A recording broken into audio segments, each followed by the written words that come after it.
그 다음에 예수님은 계속해서 말씀하십니다. 율법의 중요성에 대해서 말씀하십니다. 예수님 이런 말씀하시죠.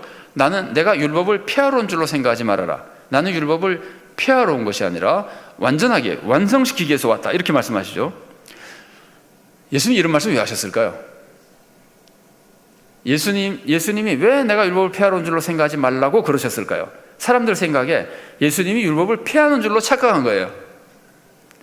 좀 우스운 얘기지만 오늘날 우리는 예수님이 율법을 폐했다고 생각하지 않습니까? 사실은 그 말이 맞는 것도 있습니다. 예수님이 제사법 폐했잖아요. 희생제는 안 드리잖아요. 우리는 뭐 정결법, 음식 규정 같은 거 안 지키잖아요. 돼지도 먹고 낙지도 먹고 다 먹잖아요. 원래 구약에서 먹으면 안 돼요. 다 먹잖아요. 그러니까 우리가 생각할 때 예수님 율법을 피했나 보다 생각이 쉽지만 예수님을 믿는 사람들이 자꾸 그렇게 생각하니까 예수님은 더군다나 죄 지은 사람들 다 받아들이잖아요. 어떤 죄인도 다 받아들이니까 사람들이 생각할 때 우리 주님은 은혜만 충만하고 율법 같은 거는 안 지키고 율법을 폐하시는 분이 아닌가라고 생각하니까 그런 오해가 있기 때문에 이 말씀을 하시는 거예요. 나 율법 폐하러 온 거 아니야. 율법을 완성시키러 온 거야 라고 말씀하시는 거예요. 예수님은 절대로 율법 어긴 것이 아닙니다. 예수님이 제사법 없앤 것이 율법을 어기는 겁니까? 율법을 폐한 겁니까? 율법을 완성시키신 거죠. 동물 제사를 예수님의 하나님 아들의 제사로 바꿔가지고 이제는 뭐 제사 없이 구원받게 만들어 주셨잖아요. 음식 규정 같은 거를 다 피해버리고 우리가 정말 신령과 진정으로 예배드리며 하나님 뜻대로 살게 만들어 주셨잖아요. 안식일법을 어긴 것이 예수님 안식일법을 어긴 겁니까? 안식일법의 본래 정신을 유대 사람들이 모르고 그냥 문자적으로만 지키면서 안식일의 본래 정신을 무너뜨렸잖아요. 안식일이 원래 사람의 생명을 위해서 있는 겁니다. 안식일에 쉬면은 생명이 유지됩니다. 안식일에 안 쉬면 빨리 죽습니다. 안식일에 주님께 예배드리면은 영생을 얻습니다. 안식일에 예배 안 드리고 맨날 장사만 하면은 이건 망할 위험성이 커집니다. 믿음이 자꾸 떨어집니다. 그러니까 안식일을 지키는 것은 영을 살리고 몸을 살리고 사람을 살리기 위해서예요. 근데 안식일에 병이 나서 사람이 죽어가도 안식일에는 일하면 안 된다, 고쳐주지 마라 그러면은 안식일 정신에 맞는 겁니까? 틀린 겁니까? 안식일 정신은 생명을 주는 것인데 사람이 죽어가도 내버려두자, 안식일이니까 치료하지 말아라, 고쳐주지 말아라 그러면은 안식일 정신에 맞는 거예요? 틀린 거예요? 틀린 거잖아요. 그러니까 예수님은 안식일 정신에 맞게끔 안식일법을 완성시켜 주신 거예요. 어긴 것이 아니에요. 그래서 예수님께서는 율법을 폐하는 분이 아니라 완성시키는 분이라고 예수님을 오해하는 사람들에게 이걸 먼저 가르쳐 주는 겁니다. 그래서 예수님이 율법을 완성시키며 예수님이 가르쳐 주신 율법을 우리가 온전히 지켜야 된다는 것을 알려주는 겁니다. 율법을 온전히 지켜야 된다는 걸 알아야 산상설교에서 주시는 예수님이 완성시킨 율법을 우리가 지키려고 그럴 거 아니에요. 그러니까 마태복음은 5장 3절부터 20절까지 말씀이요, 다 서술이에요. 이제부터 나오는 21절부터 나오는 말씀을 지키도록 만드는 서술이에요. 힘을 막 북돋아 주는 거예요. 반드시 지켜야 되겠다고 결심하게 만들어 놓는 거예요. 그러면서 예수님 말씀하시죠. 율법의 1.1획도 없어지지 않는다. 1.1획도 없어지지 않고 문자적으로가 아니라 오직 하나님이 말씀하신 그 뜻을 다 이루게끔 지켜야 되는 것이고 예수님이 그렇게 가르쳐 주신다는 겁니다. 그러면서 예수님께서 이렇게 말씀하십니다. 율법의 한 글자라도 자기가 어기거나 버리거나 혹은 다른 사람들이 버리도록 가르치면은 천국에서 가장 작다는 말을 들을 것이다, 이렇게 말씀하세요. 이 말씀을 우리가 오해하시면 안 됩니다. 우선 이 말씀은 아는 말씀이죠. 율법 한 자라도, 율법 조그만 부분 하나라도 내가 어기거나 다른 사람들 특히 어기게 막 만드는 사람, 그까지가 안 지켜도 된다고 말하는 사람, 이런 사람은 천국에서 가장 작다 일컬음을 받을 것이다 할 때 둘 중에 어느 건지 한번 생각해 보세요. 천국에서 가장 작다 일컬음 받는 것이 천국에 가기는 가는데 천국에 가서 천국에서 제일 비천한 사람, 천국에서 제일 작은 사람이 되는 겁니까? 아니면은 천국에 아예 들어가지를 못하는 겁니까? 근데 이 말씀만 보면은요, 이렇게 오해할 가능성이 굉장히 많아요.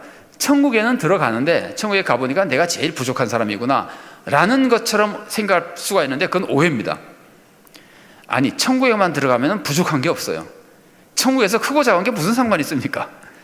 천국에 가서 무슨 결핍이 있습니까? 완벽한 명성과 축복을 누리는데, 이 말씀은요, 천국에 들어가 봤더니 천국에서 나를 제일 부족하다고 치는구나 라는 말씀이 아니고, 천국의 관점에서 딱 보니까 세상에 많은 사람들이 살아가고 있잖아요. 천국에서 내려다 보잖아요. 내려다 보니까 저 인간은 율법을 막 안 지키라 그러네. 저놈이 제일 작은 놈이네, 그 얘기예요. 천국의 관점에서 볼 때 율법을 어기는 사람, 어기라고 가르치는 사람이 제일 나쁜 사람이라는 거예요. 그러면 그 사람이 어떻게 천국 옵니까? 천국 못 옵니다. 산상설교의 제일 끝부분에 가보면은 3번이나 예수님께서 말씀하시는 게 뭐냐면은 내가 말한 것을 지키지 않으면 어떻게 된다고요? 집을 반석이 아니라 모래 위에 지은 자가 다 무너진다 그러잖아요. 그러면 내가 말한 것을 지키지 않는 사람이 천국에 간다는 거예요? 못 간다는 거예요? 못 간다는 겁니다. 예수님의 말씀은 율법을 버리는 사람이, 율법을 버리게끔 가르치는 사람이 천국에서 가장 작은 자라고 한다는 것은 세상에서 제일 못난 사람이고 천국에 못 들어오는 사람이라는 뜻이에요. 굉장히 무서운 말씀이에요.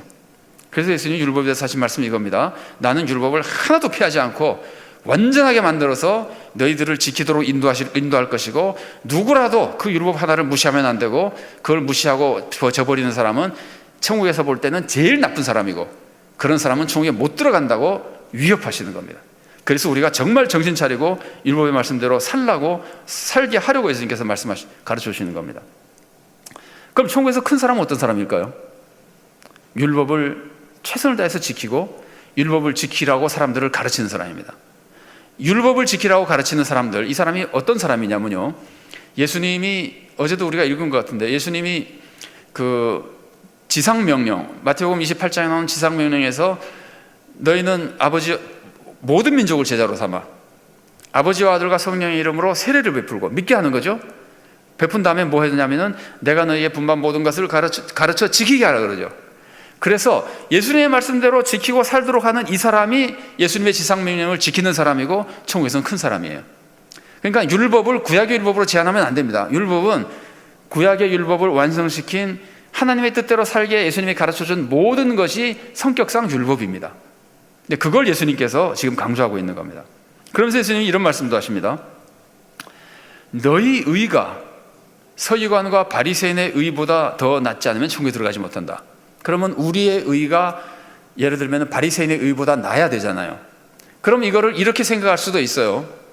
우리의 의가 낫지. 왜냐하면 우리는 십자가의 의를 입었는데, 그래 나는 십자가의 의를 입어서 바리새인의 의보다 낫습니다. 그래서 나는 천국에 들어갑니다 라고 해석하면은 산상설교를 다 뭐라 그래야 될까? 산상설교를 다 찢어버리는 말씀이 되는 거예요.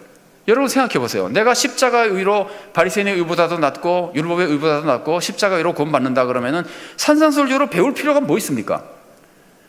산상설교에서 지금 강조하는 의는요, 십자가의 의가 아니에요. 십자가의 의가 제일 중요한 거지만 그 십자가의 의를 지키기 위해서 내가 바르게 살아야 하는 의를 강조하는 게 산상설교예요. 내가 바르게 사는 의로 구원받지 못합니다. 십자가 의로 구원받습니다. 그런데 그 의를 내가 계속해서 힘입기 위해서 내가 하나님의 말씀대로 살려고 말씀을 듣고 결단하고 하면서 살아가야 되는 거예요. 그 부분을 예수님께서 가르쳐 주시는 거예요. 그러면 우리가 어떻게 바리새인보다 더 낫게 삽니까? 여러분 그런 말씀 아마 들어보셨을지 모르겠어요. 우리는 바리새인 같이 의롭게 살지 못합니다. 행동만으로는. 바리새인이 금식하고 바리새인이 구제하고 바리새인이 기도하고 이런 거 우리 못 따라합니다. 그래서 어떤 사람이 그랬어요. 바리새인이 지금 이 세상에 나타나면 모든 사람들이 다 그 사람을 성인이라 그럴 것이다. 바리새인은 그렇게 사는 사람들이야. 우리의 의가 어떻게 그들의 의보다 나을 수가 있습니까? 그런데도 불구하고 우리 삶의 의가 십자가 의는 말고 그거는 이미 우리가 다 받은 거고, 우리의 삶의 의가 바리새인의 의보다 나을 수 있는 가능성이 2가지가 있습니다. 첫 번째는 뭐냐면요, 예수님은 마음을 보시는 거예요, 행위를 보시는 거예요? 마음을 보시잖아요. 그래서 예수님은 우리의 의로운 행동을 볼 때 우리의 행동의 양을 보시는 게 아닙니다. 의로운 행동의 의로운 삶의 마음을 보십니다. 이 마태복음 6장에 나가도 그런 말씀이 나오죠. 마음을 보시는데 달리 말하면 동기를 보십니다. 바리새인이 한 주일에 예를 들면 2번 금식하고 11조는 빼먹는 게 없고 헌금도 많이 하고 예를 들면 온갖 일을 다 한다 그럽시다. 근데 바리새인은 마음의 동기가 내가 이렇게 함으로써 내가 의인이 돼서 내 힘으로 구원받아야지 라고 생각한다면은 그거는 그 마음의 동기가 믿음이에요, 불신이에요? 불신이잖아요. 하나님의 은혜는 없는 내 힘으로 구원받으려는 거잖아요. 그러면 그 사람이 아무리 의를 많이 행해도 마음의 동기가 잘못됐기 때문에 그 의는 별 의의가 아닙니다. 그 대신에 우리는 비록 부족해도 바리새인만큼 의를 많이 행하지 못해도 내가 가지고 있는 마음은 주님만 의지하고 정말 주님이 기뻐하신 뜻대로 살려고 노력하며 그 마음으로 사는데 좀 부족했다. 동기는 우리가 더 낫잖아요. 그랬을 경우에라면. 그래서 동기가 더 의로우면 우리가 바리새인보다 더 의로울 수 있는 겁니다. 첫 번째가 마음으로 의로울 수 있는 겁니다. 두 번째는 바리새인 시대에도 성령님이 역사하셨어요. 구약에도 역사하셨고 예수님이 오순절 성령 강림 전에도 성령님이 역사하셨어요. 그런데 오순절 성령 강림 이후에는 이전보다는 비교도 안 되게 강력하게 역사하시잖아요. 지금 우리는 성령님이 말도 못하게 역사하시는 세계 속에 살고 있잖아요. 요엘서에서 말한 것처럼 물붓듯이 막 때려 부어주시는 시대에 살고 있잖아요. 그래서 우리가 바리새인들은 입지 못한 성령님의 충만하심을 훨씬 더 잘 입을 수 있습니다. 성령님의 충만하심만 입으면 바리새인보다 더 어렵게 살 수 있습니다. 그래서 우리는 바리새인보다 더 어렵게 살지 못해, 십자가 의로만 더 남으면 돼 라고 생각하면 산상수훈이 잘못 배우는 거예요. 산상수훈이 그런 뜻이 아니에요. 바리새인의 실제 의보다도 우리의 의가 더 나아야 돼요. 그때 동기가 더 나아야 되고 성령님의 충만하심 속에 실제로 더 바르게 살아야 됩니다. 그래서 예수님은 이 20절까지 해서 이렇게 충만하게 우리들에게 바르게 살도록 가르쳐 주신 후에 이제 예수님께서 본격적으로 어떻게 살아야 되는지에 대한 교훈을 예수님께서 주시는 겁니다.